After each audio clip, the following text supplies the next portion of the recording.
नमस्कार, TV9 digital में आपका स्वागत है। मैं हूं कार्तिकेय शर्मा। आज हम उस औरत के बारे में चर्चा करेंगे जिसने चीन की गीदड़ भक्ति के सामने घुटने नहीं टेके। वो औरत जिसके देश को चीन अपना हिस्सा मानता है, लेकिन उसके राष्ट्रपति बनने के बाद चीन केवल झुंझला रहा है। जी हाँ, उस औरत का नाम है साई एंगवेन। वो ताइवान की राष्ट्रपति हैं और वो चीन और ताइवान के बीच दीवार बनकर खड़ी हो गई हैं। साई वो महिला है जो 2016 में ताइवान की राष्ट्रपति बनी और उसके बाद उन्होंने जो भी कदम उठाए उसको लेकर चीन केवल परेशान ही हुआ। 2021 का साल खत्म हो रहा है और चीन बार बार ताइवान को धमका रहा है, लेकिन साई हार नहीं मान रही। तो आज बात इस मजबूत नेता की जिससे चीन के सर्वोच्च नेता शी जिनपिंग भी परेशान हैं। साई ने 2016 में ताइवान के राष्ट्रपति का चुनाव जीता था। केएमटी सत्ता में थी और राष्ट्रपति मां को चीन के नजदीक माना जाता था। मां ने चीन से एक संधि की थी जिसके तहत चीन को ताइवान के टूरिज्म, बैंकिंग और स्वास्थ्य के क्षेत्र में निवेश का मौका मिल जाता। इसको लेकर पूरे ताइवान में धरना प्रदर्शन हुआ जिसे दुनिया में सनफ्लावर प्रोटेस्ट का नाम दिया गया। नतीजा ये निकला कि वो चुनाव जीत गई। 2012 में उन्होंने अपना पहला चुनाव हारा था, लेकिन 2016 में ताइवान में राष्ट्रवाद की लहर थी और वो उस पर चुनाव जीती। साई की शुरुआती शिक्षा ताइवान में ही हुई थी और बाद में वो लंदन पढ़ने गई थी। विदेश से लौटकर वो प्रोफेसर बनी और तब कोई कह नहीं सकता था कि एक दिन वो ताइवान की राष्ट्रपति बनेंगी और शी जिनपिंग को चुनौती देंगी। 2004 में वो DPP पार्टी का हिस्सा बनी, यानी सदस्य।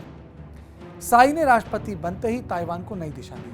सबसे पहले उन्होंने ताइवान के लिए नेशनल डिजिटल प्रोजेक्ट लॉन्च किया, सेम सेक्स मैरिज को कानूनी वैधता दी और नेतृत्व को नया रूप दिया। शी जिनपिंग के बच्चे क्या करते हैं किसी को पता नहीं, उनके निजी जीवन के बारे में किसी को अंदाजा नहीं। शायरी किसी ने शी को छुआ हो, लेकिन साई इसके एकदम उलट हैं। उनका इंस्टाग्राम अकाउंट है, वो अपने समर्थकों को गले लगा लेती हैं और लोगों के बीच नजर आती हैं।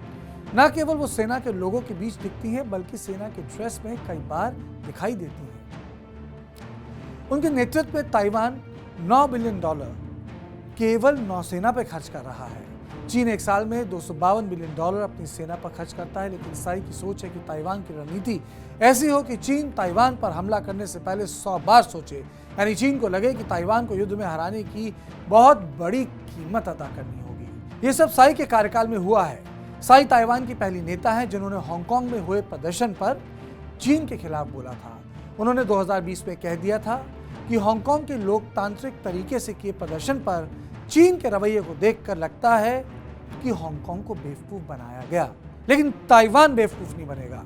इसको लेकर चीन में बहुत हंगामा हुआ था।